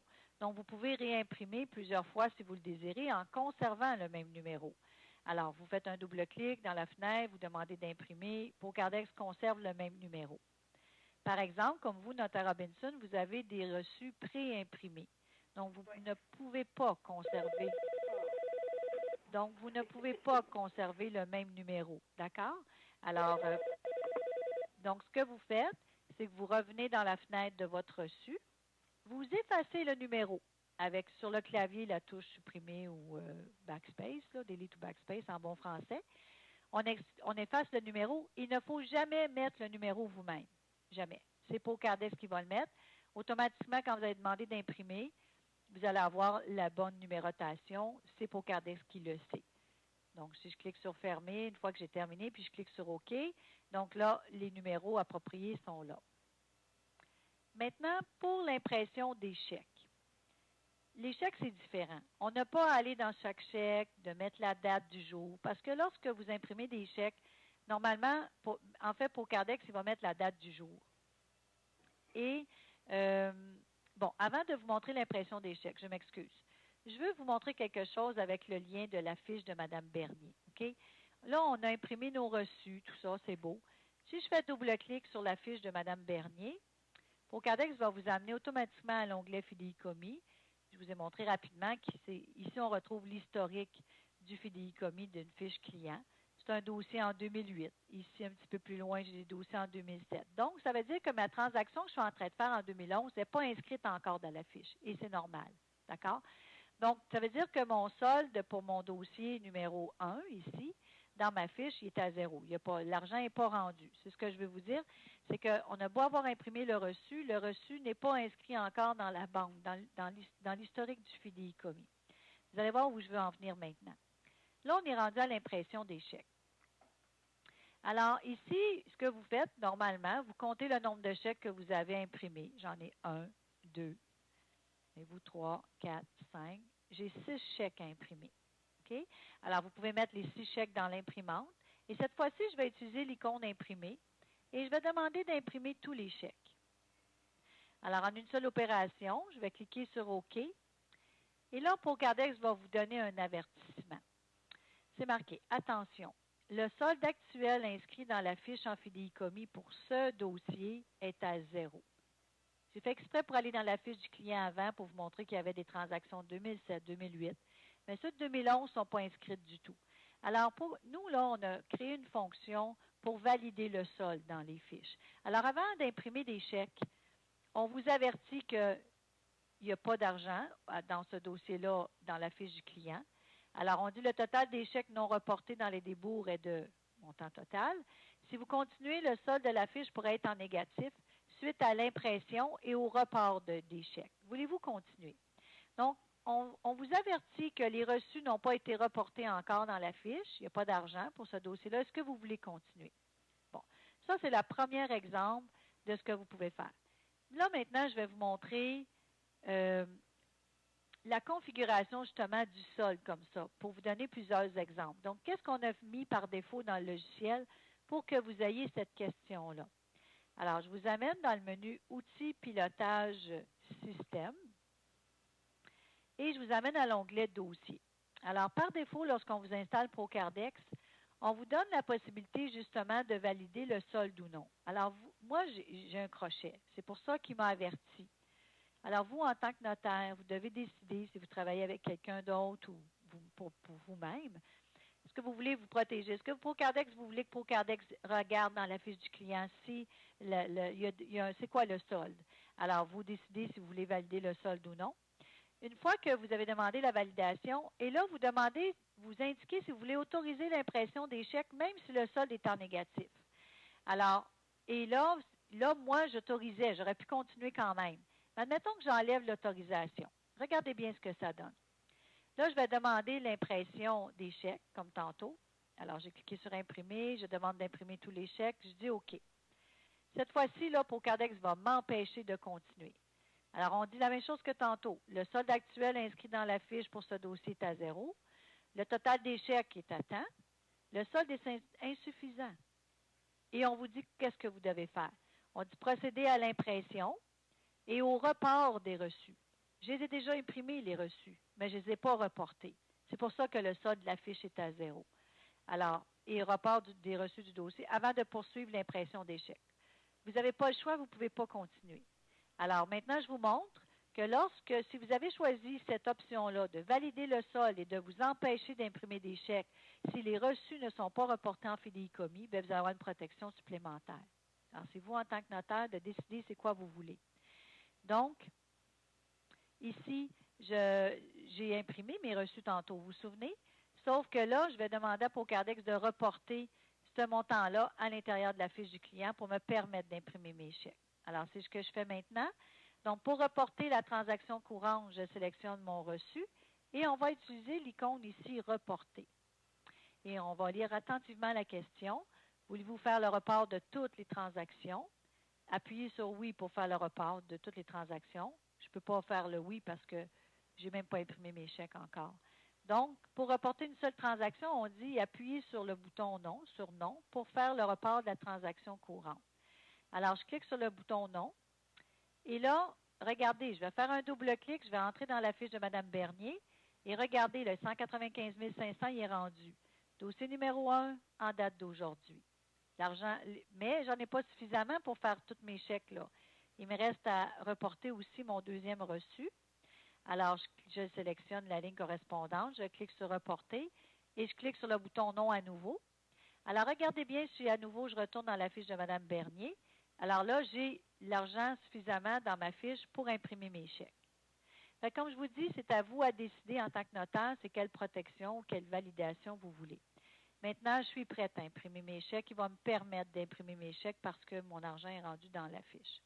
Alors, je demande d'imprimer tous les chèques maintenant. Je clique sur OK et j'ai plus de problème pour ça. Alors là, c'est sûr que le format est différent parce qu'on a des chèques préimprimés. Alors, ici, vous n'avez pas le numéro du chèque parce qu'il est déjà sur le chèque. Donc, l'original, plus 2 duplicata toujours. Alors, vous pourrez imprimer, demander d'imprimer vos 6 chèques en une seule opération si vous le désirez. Donc, maintenant, Pokerdex a ajouté un numéro de chèque pour chaque chèque. Ça, c'est fait. Maintenant, si vous désirez réimprimer un chèque, admettons que le chèque ici pour le remboursement hypothécaire, il y a eu un problème à l'impression. Donc, je vais demander de réimprimer mon chèque. Mes chèques, c'est des chèques préimprimés, donc on n'utilise pas la même procédure que lorsqu'on ne peut pas réutiliser le même numéro en fait. D'accord? Donc, je retourne dans mon chèque, je fais un double clic. Vous devez effacer le numéro du chèque. Et ce n'est pas à vous à mettre le prochain numéro, c'est Procardex. Maintenant, étant donné que vous êtes dans la fenêtre du chèque, vous pouvez cliquer sur l'icône imprimée. Et Procardex, voyez-vous ici à quel numéro il est rendu. On imprimerait, etc. On clique sur Fermer et OK. Alors voilà, vos chèques sont tous imprimés. Est-ce que ça va pour l'impression des chèques et des reçus, tout le monde? Oui. Parfait. Moi, je voudrais savoir, par contre, si le chèque est déjà imprimé. Oui. Supposons le chèque du vendeur est déjà imprimé, puis le vendeur, il dit, ben non, je voudrais quand même laisser 1 000 $ ici, puis je vais prendre le restant. Est-ce que quand on annule son chèque, est-ce que ça apparaît sur sa fiche à lui? OK, c'est une bonne question, Mme Rousseau. En fait, aussitôt que vous réimprimez un chèque avec l'exemple que vous venez de donner, ou par exemple, l'exemple que moi j'ai donné tantôt. Là. Pardon? Le montant qu'on a mentionné, là, qu'on a fait, c'est pas bon. Faut rajouter de l'argent puis l'enlever au vendeur. Oui, c'est ça. Ben, il faut annuler le chèque la ville. Comment qu'on procède pour que ce soit un nouveau numéro? Ou, OK. C'est un petit peu le même exemple que je vous donnais tantôt. Regardez, le remboursement hypothécaire, c'est le numéro 352. OK? J'ai oublié de le mentionner tantôt, là. Mais quand j'ai demandé j'ai effacé mon numéro, j'ai demandé d'imprimer, il a mis le 358. Le 352, il n'y aura pas de trace en fidéicommis de ce chèque-là. Vous gardez une copie papier de votre chèque que vous avez manqué ou peu importe la raison. Vous gardez la copie papier. Et ça apparaît nulle part. Non, ça apparaît nulle part, Mme Rousseau, puis faites-vous-en pas, c'est conforme. La Chambre des notaires sont au courant. Par contre, quand on reverra le concept du fidéicommis à d'autres formations, là, on va voir que quand c'est fait à partir de la fiche, quand vous annulez un chèque, là, vous en avez une trace, mais pas dans des bourgs. Ah, OK. D'accord? Mais étant donné que vous avez toujours votre copie papier, c'est ça qui est conforme. Okay. Ça va pour vous? Okay. Parfait. Donc, l'impression des chèques et des reçus, c'est complet. Maintenant, si je retourne dans la fiche de Mme Bernier en faisant un double clic, on a uniquement encore que les 2 reçus qui sont transférés dans la fiche. Là, maintenant, je vais vous montrer comment reporter tous vos chèques. Alors, vous cliquez, vous utilisez exactement le même icône que tantôt. On clique sur « Reporter ». Et cette fois-ci, on peut dire oui. On peut reporter toutes les transactions. Même si les 2 reçus ont déjà été reportés, il ne reportera pas en double. D'accord? On ne va pas cliquer sur « Non » pour faire les 6 chèques un après l'autre. Ça serait trop long. Donc, on va cliquer ici sur le bouton « Oui ». Alors, c'est fait. Maintenant, et si je fais double clic pour entrer dans la fiche de Mme Bernier, regardez, là, tout est écrit. Alors, je vais revenir, ça ne sera pas très long à la fiche. Je vais juste vous mentionner qu'à l'intérieur du dossier, lorsque c'est reporté, vous avez une indication complètement au bout du dossier sur la dernière colonne. Vous avez la colonne reportée. Alors, ça nous indique qu'est-ce qui est reporté. Et une fois que c'est reporté, c'est trop tard. Vous ne pouvez plus faire une réimpression à l'intérieur du dossier. Donc, si j'ai un problème avec mon certificat de localisation, le chèque, par exemple, si je fais double-clic, je ne peux pas réimprimer. Je peux pas, j'ai plus d'imprimante ici, je ne pourrai pas réimprimer. Ça ne fonctionnera pas. Ça va se passer maintenant dans la fiche. J'y arrive dans quelques instants. Donc, ça va pour votre onglet débours. C'est l'utilisation vraiment de l'onglet débours en tant que feuille de travail. Donc, on a inscrit notre prix de vente, notre détail ici. On a fait nos reçus, on a fait nos chèques. On a utilisé la fusion des informations. Par la suite, on a ouvert notre document comme consultation. Et par la suite, on a imprimé nos chèques et nos reçus, soit à l'intérieur de la fenêtre ou en utilisant l'icône imprimée. Ah oui, avant que j'oublie, si je clique sur l'icône imprimée, il y a une première option qui est importante ici qui s'appelle État des débours. Alors, si je clique sur OK, ça, c'est un rapport important que vous devriez imprimer. Bien, en fait, ça dépend toujours. Exemple, Mme Rousseau, vous travaillez avec Mme notaire Robinson et vous amenez les chèques et les reçus au notaire pour qu'elle les signe. Moi, je vous conseille de toujours imprimer cette page-là. Ça nous confirme que la colonne différence est à 0. On a pas souvent, mais on a déjà eu des cas où les notaires, c'est déjà arrivé que des notaires avaient signé des chèques en trop, où il y avait des fonds insuffisants, tout ça. Alors moi, je propose toujours d'amener au notaire, quand ce n'est pas le notaire qui utilise le logiciel, si vous utilisez le logiciel, allez voir dans votre onglet débours, vous allez avoir votre histoire, c'est correct. Mais si une collaboratrice travaille pour un notaire qui utilise peut-être moins le logiciel, bien à ce moment-là, vous pourriez avoir une preuve comme quoi tout balance à 0 puis tous vos chèques sont conformes, que vos montants sont corrects. Donc, l'état des débours au niveau de l'impression, ici, là, je trouve que c'est important. Alors, maintenant, je vais revenir à la fiche du client. Est-ce qu'il y aurait des questions par rapport à l'onglet débours? Ça va tout le monde? Oui. Parfait. Alors, je vais faire un dernier double-clic sur la fiche de Mme Bernier pour entrer dans sa fiche rapidement, puis je vais fermer la fenêtre du dossier. Alors, je vais agrandir ici pleine page. Donc, à l'intérieur de la fiche client, donc quand vous avez cliqué sur « Reporter », Procardex vient écrire pour vous toutes les transactions dans la fiche client.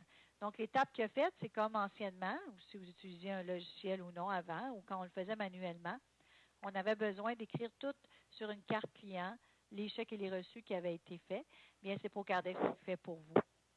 Donc, ici, on voit dans la fiche du client toutes les transactions qu'on a faites ensemble. Alors, c'est sûr que dans une autre formation, on va voir en détail l'utilisation de la fidéicommis. Alors, si vous suivez les autres formations, ça serait dans la 3e partie. Mais pour au moins que vous soyez capable, ce qu'on voulait aujourd'hui, c'est que vous soyez capable d'imprimer vos chèques, vos reçus. Et si vous avez besoin d'aide, encore une fois, aide fidéicommis, si vous voulez savoir comment annuler un chèque, un reçu, s'il y a quelque chose qu'on n'a pas eu le temps de voir aujourd'hui, gênez-vous pas, chèque reçu, tout est là, d'accord? Alors, donc, mais on verra le détail de la fiche un petit peu plus tard. Par contre, ce que je veux vous informer, et notaire Robinson, je pense que c'était une de vos questions tantôt. Là, ici, on a un solde de 1 500 $. Le solde, on le voit dans la fiche du client. Et pour la retenue, justement, le 1 500 $, c'est pour la retenue. Donc, si vous voulez faire votre chèque final, votre chèque ne se fera pas à partir de l'onglet débours de votre dossier. C'est fini. Votre dossier il est terminé. Bien, en fait, terminé au niveau de l'utilisation de l'onglet débours. Donc, ça se passe dans la fiche maintenant. Alors, juste, je vous glisse un mot comme ça, mais vous utiliserez l'icône débours, qui est exactement la même icône qu'on a utilisée dans le dossier. Vous allez pouvoir faire votre chèque final à votre client. Donc, je vous le dis rapidement, mais on reviendra à ces étapes-là en détail dans une autre formation, mais c'est pas compliqué, on vient de le voir, les chèques, en fait. Donc, numéro de chèque, on ne le met jamais. Par contre, il faut absolument que vous mettiez le numéro de dossier vous-même. Cette fois-ci, pour Procardex, il ne sait pas dans quel dossier aller chercher le montant. On écrit le numéro de dossier en date d'aujourd'hui. On fait notre chèque final à notre vendeur de 1 500. Alors, notre vendeur qui était M. Sirois, si je ne me trompe pas. Alors, M. Sirois, solde au vendeur, par exemple, 1 500 $. Cette fois-ci, on demande d'imprimer tout de suite et vous allez pouvoir imprimer votre chèque. Une fois que ça sera terminé, vous dites OK et votre fiche va tomber à 0. Et juste pour faire un lien aussi avec le transfert qu'on a demandé, souvenez-vous, on a demandé de transférer 20 000 dans le dossier numéro 3, si je ne me trompe pas. Alors, si je fais la recherche où je vais utiliser dossier actif ici pour aller plus rapidement. Alors, regardez bien quand je vais aller à l'onglet débours. On va dire oui, de copier les débours par défaut. Et regardez ici, votre transfert est fait. Donc, Pocardex est venu porter le 20 000 dans le prochain dossier pour que vous puissiez traiter votre transaction. Alors, c'était pour vous faire un lien à ce niveau-là. Puis mon chèque annulé, il est où? Pardon? Le chèque annulé, il est où? Le chèque annulé. Quel chèque est annulé? Celui qu'on a, disons, là, comme je vous disais, les taxes, on a modifié le montant pour faire un nouveau chèque. C'est comme je vous disais, Mme Rousseau, on ne le voit pas, le chèque qui est annulé. Quand vous faites un chèque à partir de... Non plus. Pardon? On ne le voit pas dans cette fiche-là non plus. Non, je veux juste... Le déboursé. Le débours. Quand vous faites un chèque à partir de débours, d'accord, vous n'avez pas de trace. Ça va? Par contre, quand vous êtes... Mais là, il a amené dans la fiche le chèque... Le chèque numéro, c'était le chèque 358, tantôt qu'on a refait là, pour un remboursement hypothécaire. Si vous remarquez 352, il n'y en a pas de trace. C'est le chèque 358, mais vous avez votre copie papier. Par contre, on verra dans une autre formation, là, par contre, mais je peux vous le dire, là, si vous annulez un chèque à partir de la fiche, admettons justement le chèque, le solde au vendeur qu'on vient de faire de 1500, pour X raison, ça n'a pas marché, il ne fonctionne pas. Là, par contre, vous pouvez utiliser l'icône renversée, vous suivrez les procédures pour renverser un chèque, et là, vous allez en avoir une trace. OK. Ça va aller comme ça? C'est beau. Je m'excuse, je ne peux pas tout vous montrer aujourd'hui parce que j'aurais trop de choses, je ne veux pas vous retarder non plus, puis ça fait partie de la formation sur le fidéicommis complet. Il n'y a pas de problème. Donc, ça va. Maintenant, pour terminer, on va regarder ensemble, juste un petit 5 minutes si vous permettez, les différentes configurations. Donc, pour commencer, à l'intérieur de outils pilotage, vous regarderez dans votre documentation, c'est détaillé là, mais toutes les listes par défaut sont disponibles dans outils pilotage, c'est les valeurs par défaut du logiciel. Alors, ici, vous avez toutes les listes par défaut de la fiche. On voit bien ici. Donc, les différents, par exemple, les différents régimes matrimoniaux, si vous voulez changer quelque chose. On a vu ensemble l'ajustement, les débours par défaut. Il y a les types de dossiers aussi. Alors, par exemple, au niveau des types de dossiers, je vais vous faire remarquer quelque chose. Quand on ouvre un nouveau dossier, regardez ici, j'ai tous les onglets. Donc, on a 10 onglets à l'intérieur d'un dossier.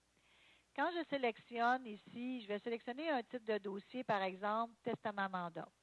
Testament mandat, là, je n'ai pas besoin de faire d'ajustement débours, n'est-ce pas? Alors, regardez bien quand je sélectionne testament mandat, regardez tous mes onglets qui ont disparu.